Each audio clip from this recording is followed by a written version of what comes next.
Good afternoon to everyone.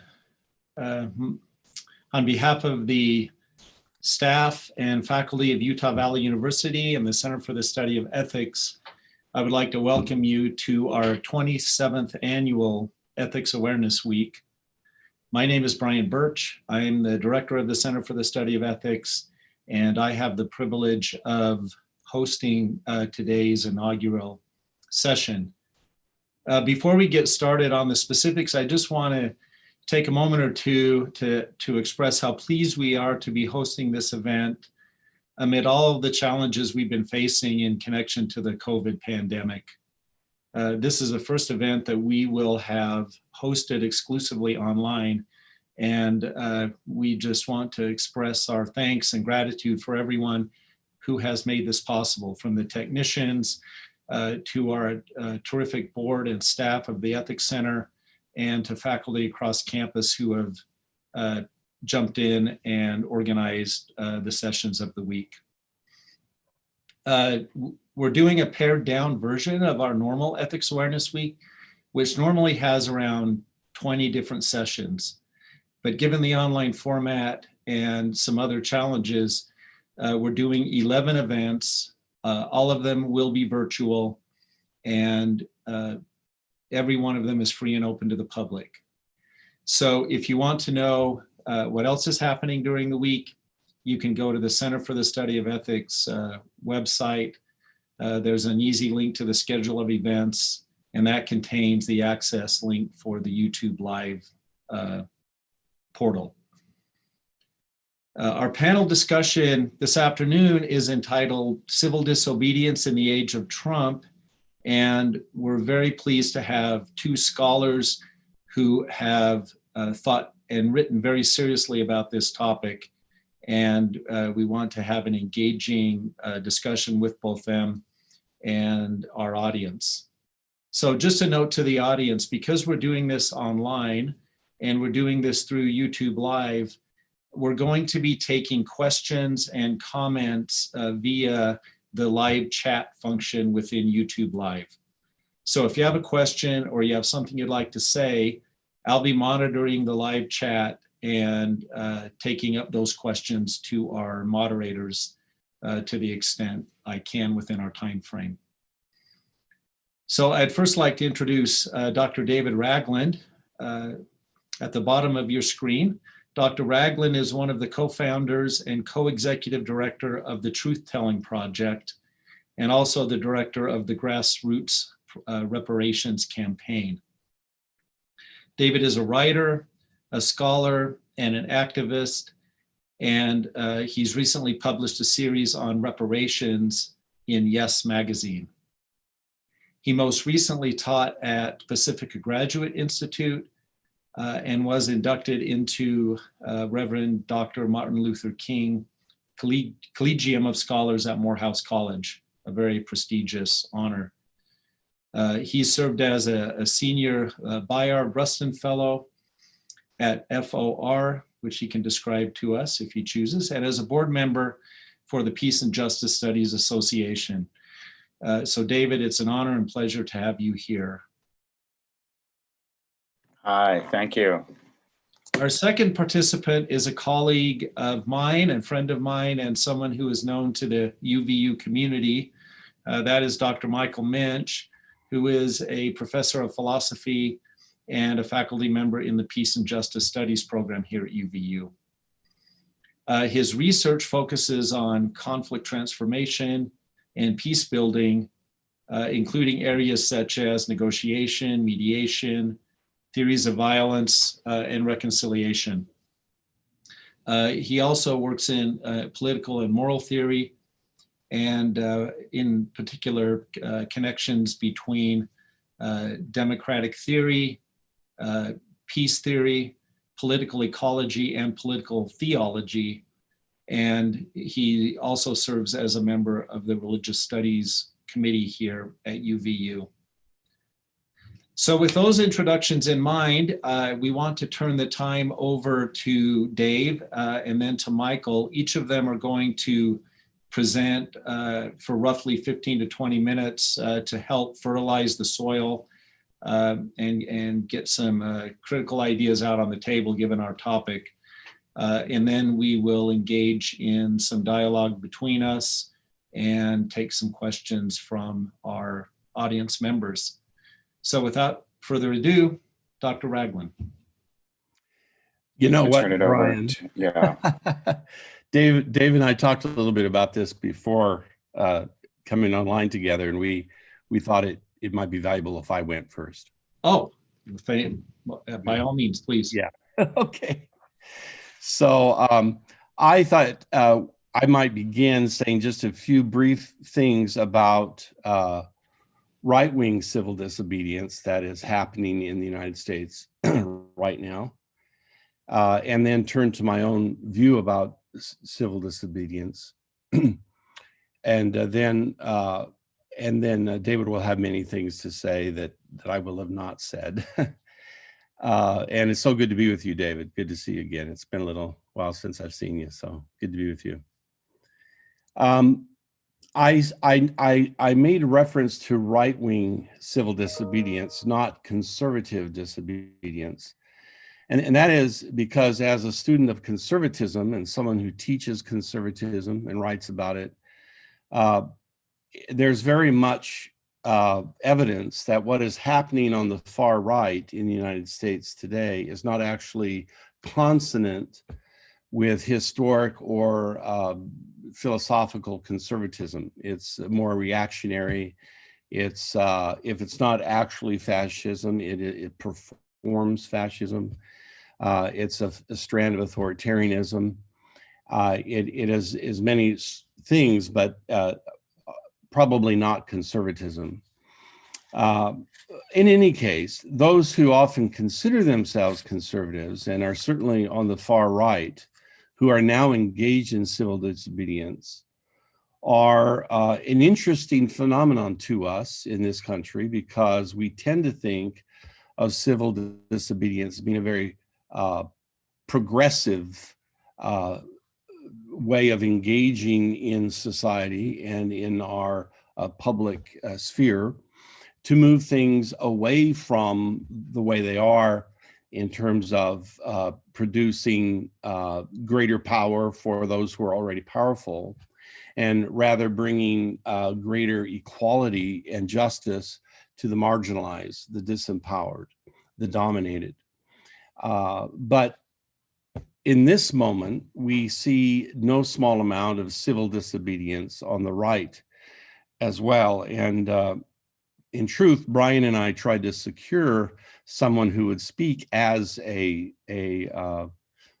person from the right, and we failed to do that. So I'm going to try. I think I can do it fairly.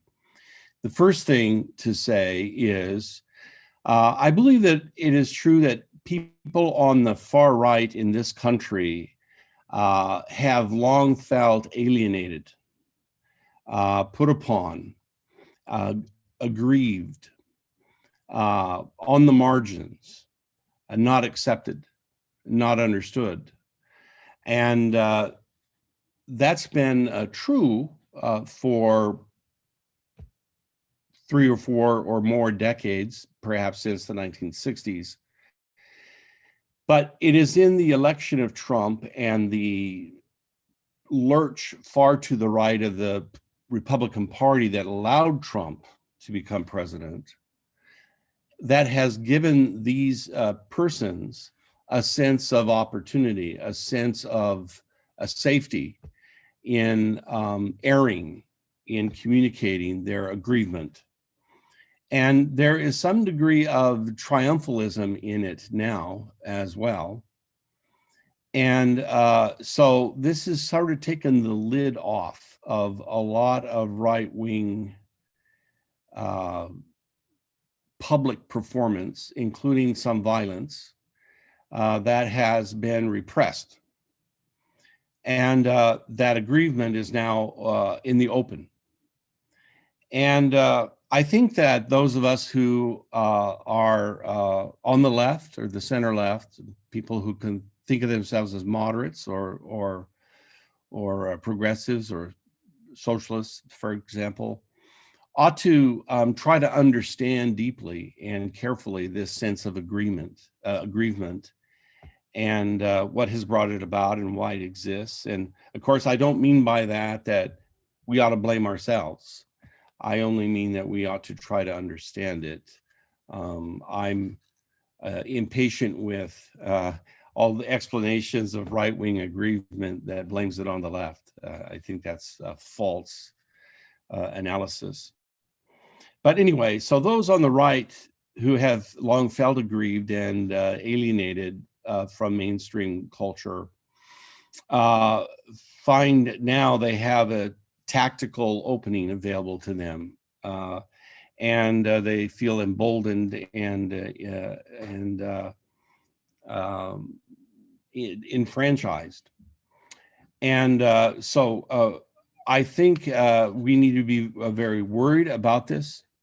As someone who has done a lot of work in Northern Ireland and has looked carefully at the violence there and what brought a 30-year war into fruition there, I see a lot of the same signs here that existed before and during the 30-year war in Northern Ireland that is so recent and entirely not over, in fact. I think that often white right-wing civil disobedience in this country is not seen as disobedient for white persons, because it is intuited that they somehow present or represent some truth, some order, some convention about the way things should be, some hegemonic truth that actually exists. And many white people share that intuition, even if they can't name it. And so much of the right-wing civil disobedience we now see is not thought of as disobedience, but rather a kind of militant courage standing up for truth. And we have to understand that on the left, because of course we've used that kind of language to describe our own civil disobedience. You find that in St. Thomas Aquinas, in Thoreau, in Gandhi, and in Martin Luther King, just for example. Well, that's all I'm going to say now about what I've characterized as right-wing civil disobedience. We'll have a chance, Dave and I, to respond to questions later. But let me briefly say a few words about civil disobedience as it's practiced in the present moment in the United States by those who are the more conventionally thought persons to do so, those who do not identify as conservatives, and what I think about that civil disobedience. First, I just want to say I think there are four sort of necessary observations and actions that should follow from those observations that we should that should be a part of our civil disobedience. Note that I'm in principle I'm affirming civil disobedience. I'm not being critical of it, except that I'm critical of some forms of it. The first thing is that the nonviolent civil resistance and the transformational strategies we now see in the streets in Atlanta and Oakland, wherever they may be, and we've seen so much of it after the murder of George Floyd and indeed the murder of other people even since the murder of George Floyd, must, in my view, remain nonviolent to be effective. Now, I'm committed to nonviolence in principle, but even setting my principle aside, just strategically speaking, it would be a horrible mistake consequentially if civil resistance turned violent. And on the very, very, very few occasions when it has thrown a wrench into the movement on the whole and what it is trying to accomplish. If it's not a movement, at least it's a national strategy of nonviolence. And I also think it's important that those engaged in civil resistance, civil disobedience, forego vandalism. Now, note that I separate the words vandalism and violence. I think this is critically important. To call throwing a brick through a window violence means you're using the same word for that you use when people are murdered. And we have to distinguish, as conflict scholars do, between vandalism on one hand and the violence of harm to other people's bodies on another. But I'm calling not only for nonviolence in the strictest possible terms as refusal to hurt other people's bodies. I'm also saying all vandalism, I think, is undermines the purposes of our civil resistance at this time. Secondly, I would say that I think the nonviolence that is being practiced in the United States now and has been for many weeks now needs to find a kind of sustained intensity and pick up speed in some respects, and gather more people to it and find ways to do that, but perhaps not until after November 3rd. That is to say that I think those on the left who are engaged in civil resistance as a reaction to Trumpism, to police brutality and the fascist moves being made by the Trump regime, the disregard for democracy, etc., might risk a backlash that could help his chances of re-election on November 3rd. So after the election, if he is not reelected, he will, I believe, act with great fortitude and recklessness to consolidate all of the moves he would want to make. And I think of these moves as fascist moves. And so it might be at that moment that we must be ready to engage in civil disobedience with a heretofore unknown level of intensity and sustained national strategy. That means, third, that we have to be more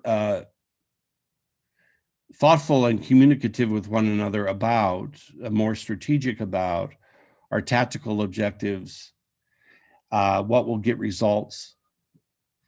And that might mean strikes that are very powerful in respect to damaging certain sectors of the economy.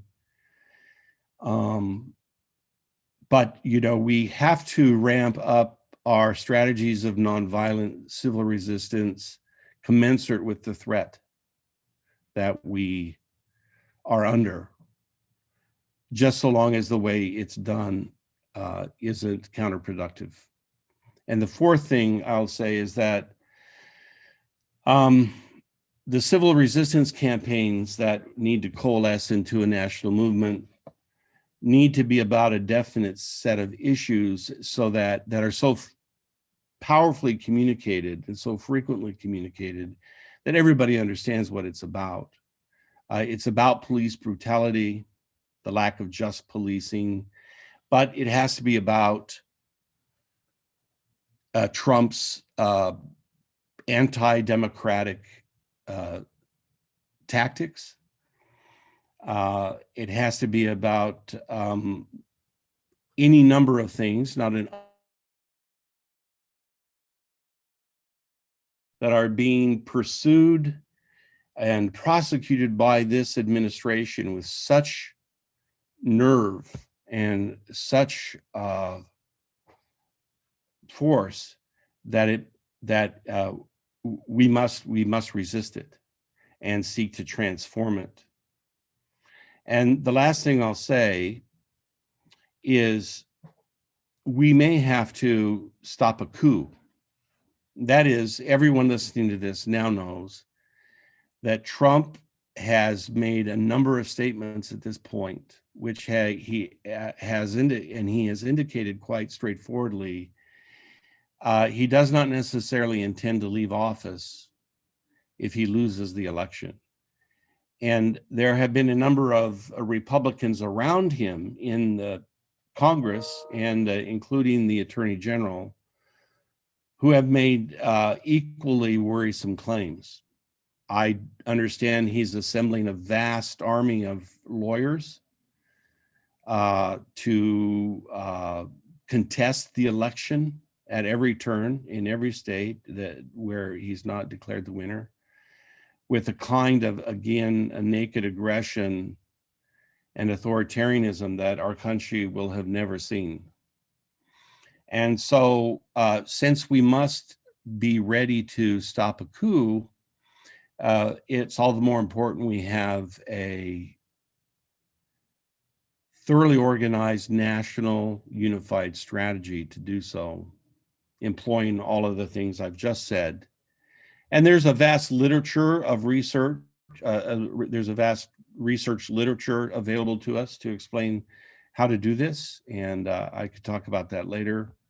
But we're not without tools to do so. And we have a large set of data that tells us what is successful in case we do need to resist a coup and depose a government that refuses to leave office. I'll leave it at that and turn it over to Dave, and then be excited to hear what you have to say, Dave. Thanks. Thank you, Michael.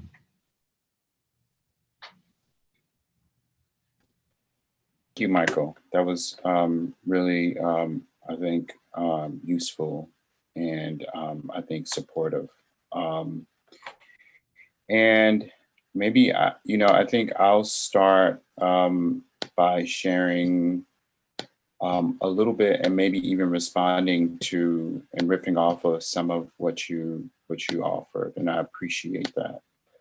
I want to start think with like your discussion about civil disobedience, and I think you put it like we really have to be careful about the kind of civil disobedience that we're engaging in. And I guess the way that I would respond is just sharing a little bit about the Ferguson uprising and some of the things that we tried to do, and how it's connected to a large extent where we are. So in Ferguson, we started the Truth Telling Project in a way to counteract this view that only white folks can tell the truth or represent the truth. Because we were, after Mike Brown got killed, we were, of course, seeing how police were continuously being violent to protesters who were peacefully protesting. And we also saw, Missouri's open carry, concealed carry state, and also open carry. But I remember being at a protest downtown, and it was where white men showed up with assault rifles. And the police officers had on green vests and no weapons themselves. Where when we protested with no weapons at all, which was our MO always, we saw militarized police. We were attacked and beaten by police for telling our truth. And we saw this across the nation. I think the entire, I think we're here in general because of our reaction to Ferguson, Baltimore, New York, Dayton, Ohio, Texas, the murders of Mike Brown Jr., Freddie Gray, Eric Garner, John Crawford, Sandra Bland. And those protests, in a way, continue until now, through, especially with the murders of Breonna Taylor, George Floyd, and others. And throughout that entire time of protesting, I remember how the gate and use violence during the protest. And I want to talk about those areas which I think relate to what you're talking about, Michael. How what's the reaction going to be to certain kinds of protests, and also vandalism that's looked at as violence. And I think maybe to look at it, I think as a society we have a real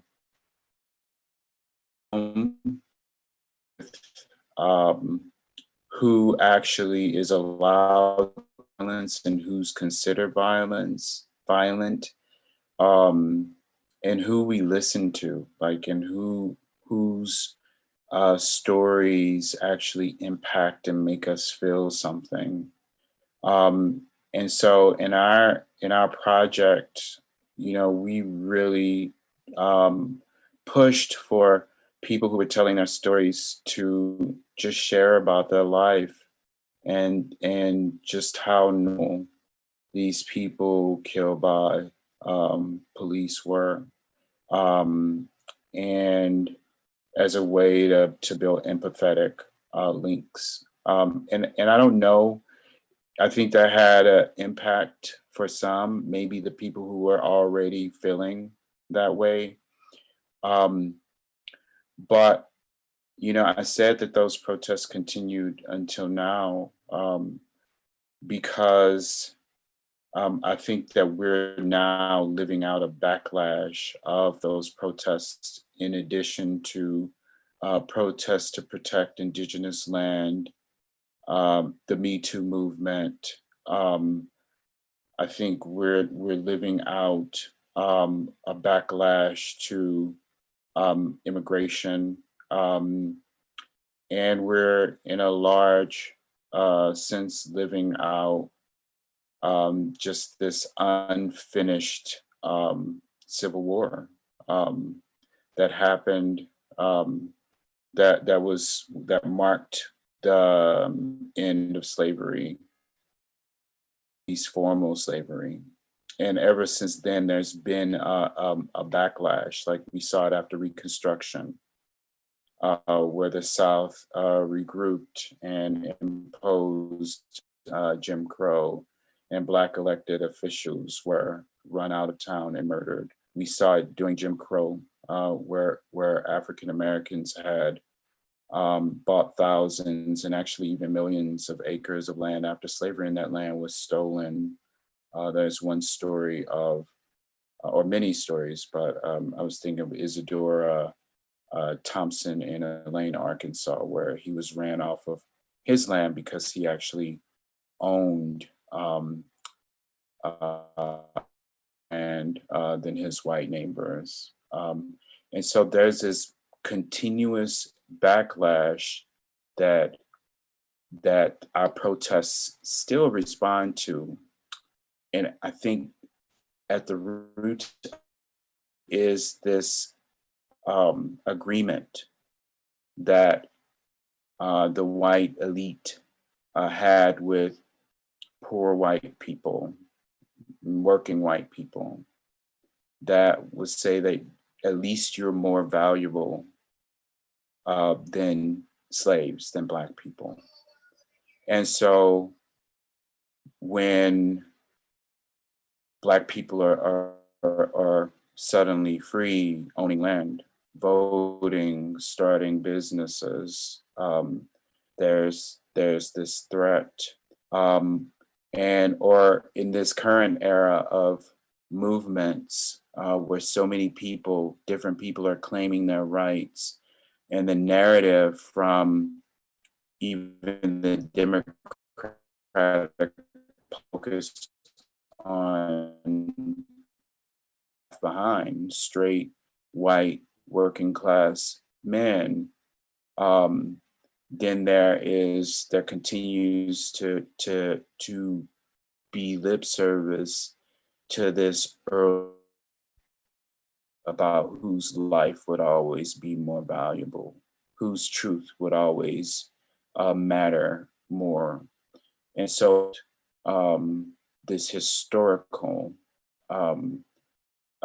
violence and mischaracterization of who is human. You know, what's interesting with the death of Ruth Bader Ginsburg is that, you know, even she in 2005 upheld the doctrine of discovery, which based if you're not white, your land and an age to revisit the history and see how what we're living out is a result. For instance, police departments are the direct descendants of slave catchers that were empowered during the slave fugitive laws. So Trump is in a large way speaking to this existential crisis that the creation of whiteness has created. And so as we get ready for this election, I think we should be prepared for the worst. And I agree with much of what Michael said about how we should be looking at this. And I do think I want to iterate that in this age, we should be, I think, looking at what Trump is planning to do as him planning a coup. And Stephen Zunis did some research on coups, and he said that some of the ways to deal with them is widespread participation in non-cooperation. So if as many of us can participate and not cooperate with anything that this administration tries to do. And just as a precursor for talking about coups, they have been defeated before.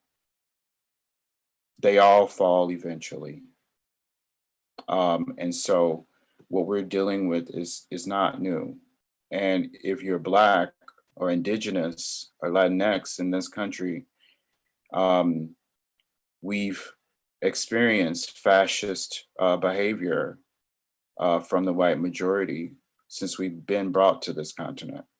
And so, I mean, that's why it's really important to look at history. And I can go into that later, and I'd love for someone to ask me about that.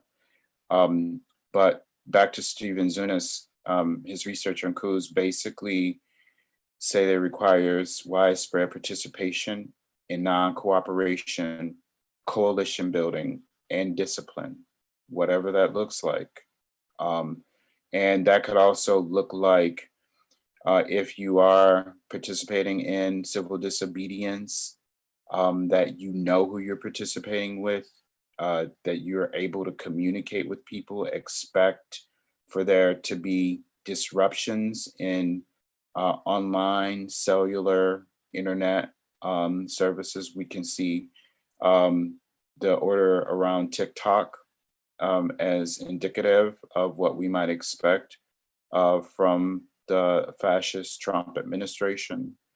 And then Daniel Hunter published in Waging Nonviolence magazine 10 things that you need to stop a coup. And I'm not going to say every one of them, but I just encourage people to continue. If you're engaged in activism or movement building, continue the work that you're doing, continue to build, because what activists are often doing is building understandings and education and teaching and systems based on liberatory values, so that we shouldn't expect results right away. That we should be explicit about naming this as a coup. That we can stop it. That we have to be ready to act quickly and bring our friends and family into this. Do not do this alone. This is not a Rambo type of situation. Focus on our values and not on the individual. We want this trends not to freeze or go along. This is not something that you just wait and sit out. This is not a bad boss. You're not going to wait this out. This one you got to get involved in. Commit to actions that represent the rule of law, stability, and nonviolence. This kind of goes along with what Michael was saying. And I'm not saying the unjust laws that we see being created. The rules said that you can't follow unjust laws. And believe it, that this is happening, that this coup is happening. And try to be focused. And if you need to begin your meditation practice now, do it. This cannot be something that is rooted in fear. We have to know exactly what we're doing and be focused on maintaining and upholding democracy. And we need to, this in general, we need to get out the vote like we've never done before. Like, unless there's an overwhelming win from Biden, then it's easy for Trump to sick his coup plans, put them into motion. So those are my comments. And I think that we should, part of the values is us. We can't expect everybody to do the same thing, but we can expect people to adhere to not sabotaging the movement, and to at least be tuned in to what organizers and people who are accountable to groups of people adhere to what they're doing and saying, and be connected and tied in. Thank you, Dave. As you've both been talking, I've been watching the comments online. A couple of things have coalesced, so let me throw out just a question or two. One comment had to do with some of the differences perhaps between the social activism and social disobedience that was on display in the late 60s and early 70s. And they made the comment that one difference perhaps is that there was a more singular objective during that period in connection to the Vietnam War, even though there were other issues swirling around. And perhaps that there isn't the kind of cohesive focus with today's activism. I wonder if you two might respond briefly to that. I'll say something very briefly. In the 60s, people took to the streets in respect to the Vietnam War. They took to the streets in respect to African American and Black citizens not having equal rights. They took to the streets in respect to the poverty of people of color. They took to the streets in respect to indigenous rights and women's rights, and they took to the streets in respect to in the environment. And I think that we can be even more focused than that now. So I guess I don't agree with the person whose premise is that there was more focus in the 60s. I think that I already said that we need to have a clarity about the reasons we're in the streets and engaged in civil resistance. All of that isn't in the streets, by the way. Of course, that's just it's a metaphor. But I think we do need to be clear and succinct in our reasons. But I don't think people are in the streets now for 24 different reasons, except to say that as Dave did. I mean, you get tired, you get worn out, you reach a boiling point because of 100 different things. But I think when people are in the streets, they're not giving expression to 100 different things. That's my view. Right. And I would agree. And I think that, if you think about we didn't have cable back then. We didn't have 100 different, television shows. And I think that there's so much miseducation about the 60s movement, the 60s movements. There were so many things happening in that movement, in those movements. There were women's movements as well. And there was Stonewall, there were queer trans folks fighting to not be abused and beaten by police and taken advantage of. So yeah, I don't have much more to say to that. But also we should think about how now also there's so many ways for people to be tuned into something else. And that's also, I think, one of the responses from our systems in the 60s to make sure that people have so many things to be plugged into that they're not engaged in what's happening right now. And a couple of ways I can speak to that is the way that even the architecture of universities changed after the 60s. It used to be like many college campuses, you went in a main area on the campus and you could see the protest happening right there, in the main lawn.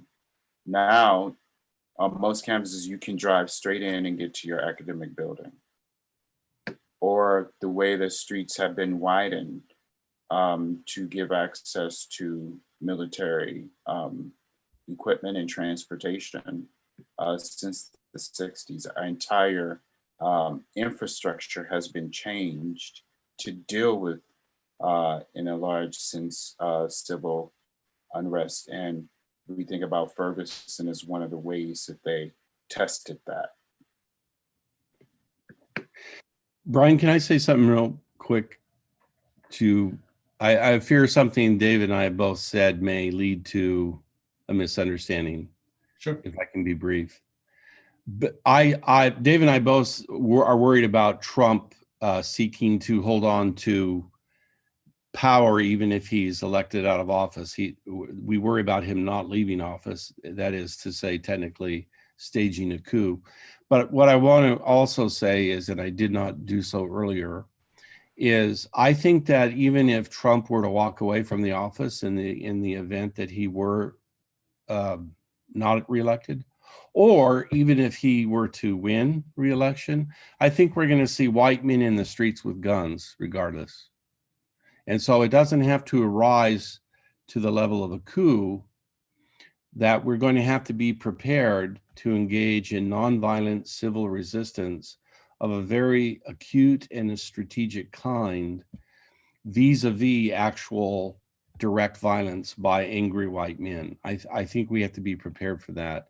And when Dave says prepare for the worst, I think that's, the worst doesn't have to be a coup. I think we're going to see white men in the street with guns one way or the other. So Michael, just say a word, and Dave, you as well, about what nonviolent resistance would look like in this case. What form would it take in an ideal situation? Okay. Dave, would you like to go first, or would you like? Sure. I would say, like, be prepared, have a go bag. You know, like, be in shape. You know, like, start jogging or doing whatever it is you need to do. Have a place to get away to.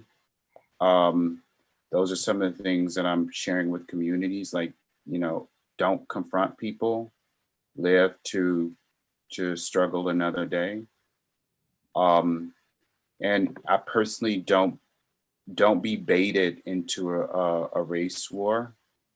The people who are preparing with these guns and, you know, have been gathering ammunition and firearms for a long time and know what they're doing, and often law enforcement is involved with them. And I can't actually remember where it was, but there was a place where an entire SWAT team resigned as a result of the calls to defund and abolish police. And they thought that the political structure was bending to these wishes. Think about Iraq, when the police departments and the military.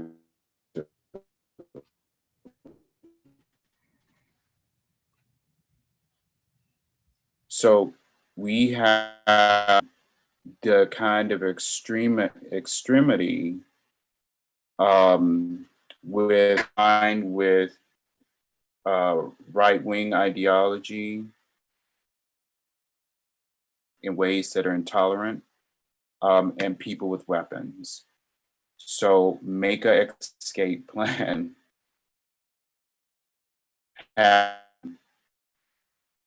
Have ways to communicate with people. I don't think it will be everywhere, but there'll definitely be hotspots. I would add that, by the way, I think it was in Buffalo that the whole SWAT team resigned, but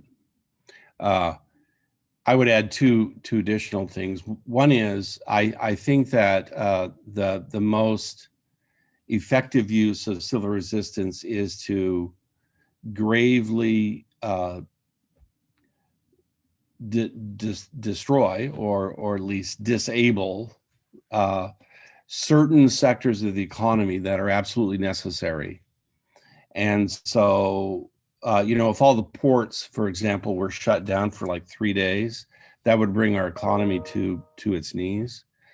So I think that very strategically proven and tactful, but you know, the tactics need to be really penetrating and specific in terms of shutting down certain economic segments of society sectors, so that society as a whole will not stand for what it is that has brought that about. In this case, it'll be, as I put it, white men in the streets. The other thing is, although police departments are corrupted in many places by white supremacy and white nationalism and so on, I still think that there are many police officers and police departments and members of the National Guard, and that is law enforcement and people who are part of security forces in one way or another, who would be mortified to think of society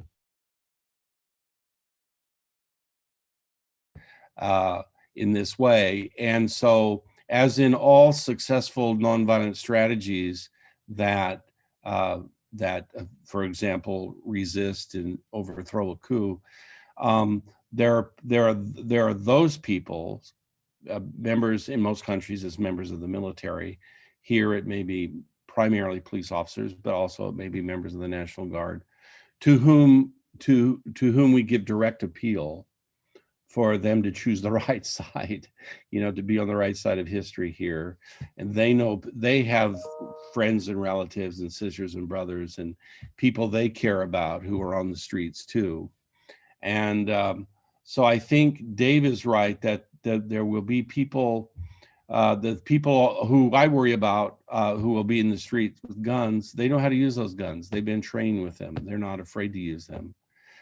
So I think some other people who are willing to use that kind of force will need to, people like us, I think, need to engage in nonviolence.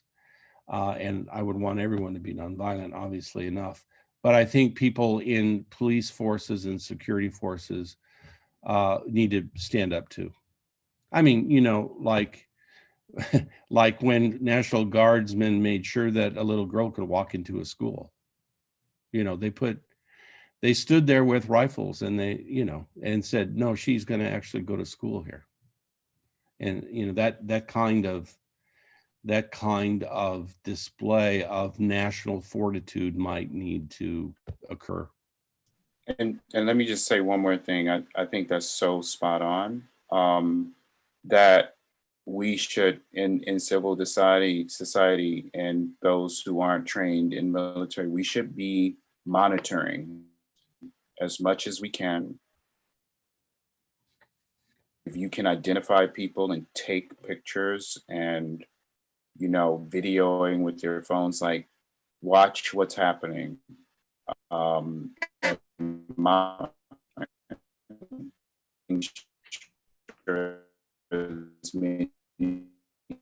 what thing that we can do.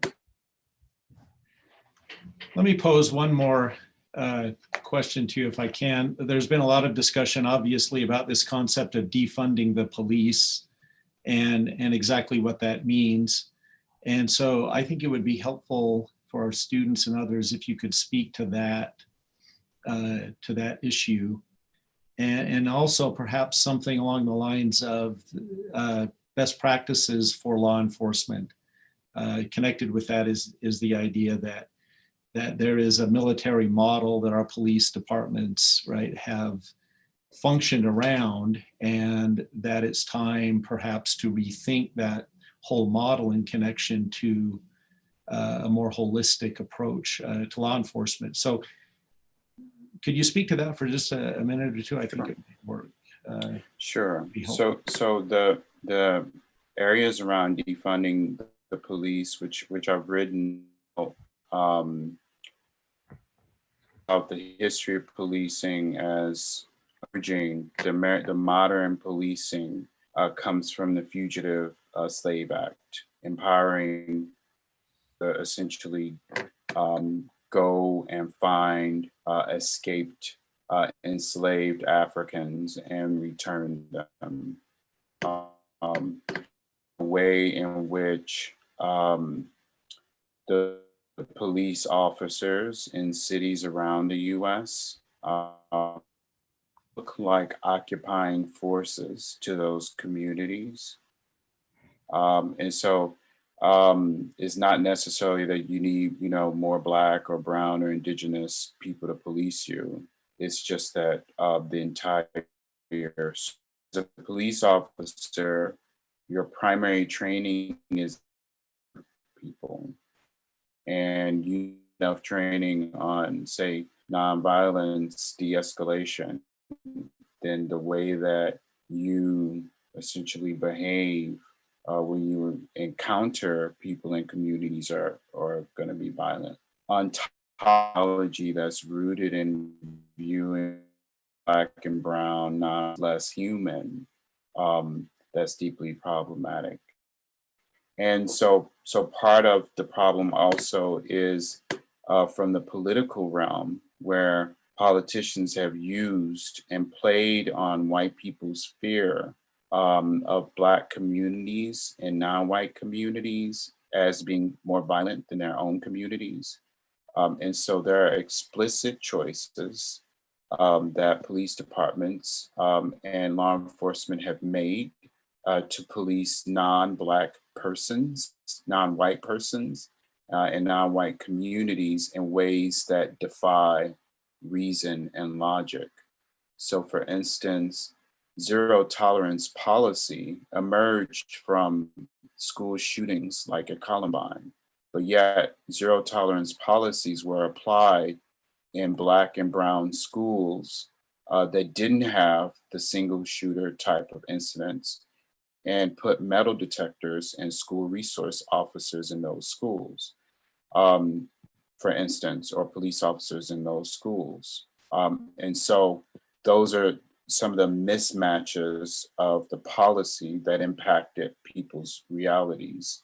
Or, for instance, the war on drugs, which was really a war on African American communities, where we saw when white communities experienced the opioid epidemic, they were targeted with social workers and caseworkers and people to support their healing.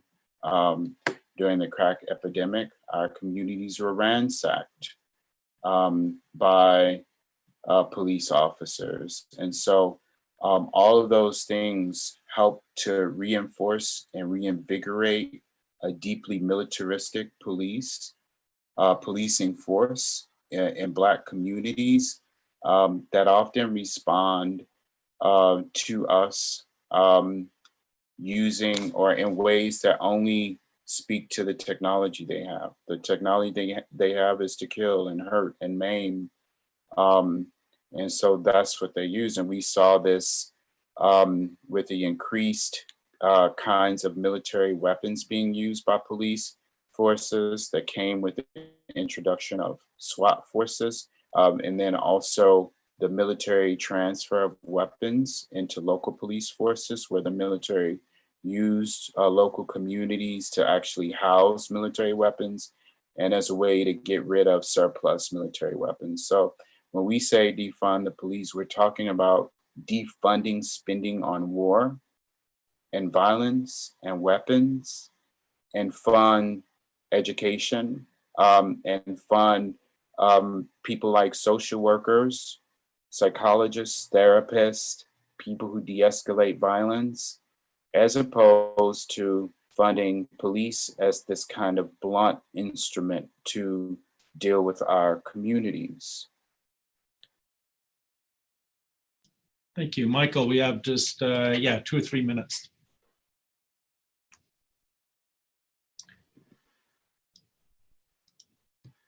Michael, it looks like you're muted. Just a few days ago, the police officers who were held not accountable for the killing of Breonna Taylor in Louisville, one of them tweeted, "Now go out and be the warriors you are." And that's what people want to defund. The model of policing where police officers have too much responsibility to too many things. And when they also respond to far too many circumstances in a militarized way. And fortunately, there's a very rich literature about just policing and community policing, alternative policing, which is done successfully all over the world, by the way. So it's not a mystery how to transform our police departments and make them more accountable and more humane and return them to the idea of police services rather than police forces. I mean, people of color basically live in a police state in this country. There's a radical change needs to be made, and that's the call for defunding is to stop funding various harmful aspects of ordinary policing. But we know a way forward. We know how to do that. It's not a mystery. There are many police forces around the world that operate quite differently than ours, to much greater effect. Thanks to both of you. And your comments, Michael, brought to mind that we're going to be hosting a session on Wednesday that is specifically designed to talk about issues of community policing and what that concept means. And we're going to hear from a local law enforcement officer whose job it is to engage in forms of de-escalation and who works very closely with the mental health unit and the victims advocacy unit. So for those who are interested in going a little bit deeper, again, I would encourage you to go to the Ethics Awareness Week schedule and tune in if you're so inclined. There are so many things that we could talk about and explore. There were very many rich comments posted. Sadly, we're out of time, but we hope that people who tuned in today can walk away enriched and given food for thought during a very challenging set of circumstances. And I don't think there could be a better time to talk about how civil disobedience operates, regardless of where you sit on the political spectrum. So Dave and Michael, I want to thank you for your time and willingness to speak. And we look forward to furthering the conversation down the road. So thank you. You should be hearing applause, right? Thank you. In the background. And you didn't pipe it in like a football game or a baseball. We can't pipe in crowd noise. We're not that technologically adept. Yeah, I was just thinking that we were just a little bit intense. Like people were like, yeah, a lot to say in a short amount of time. I've included an article that I've written about re-envisioning of policing in the US. So please, well, we'll post that on the website. Yeah, thank you. I'll follow up on that. All right, to everyone, farewell, and hope to see you soon on Zoom. Take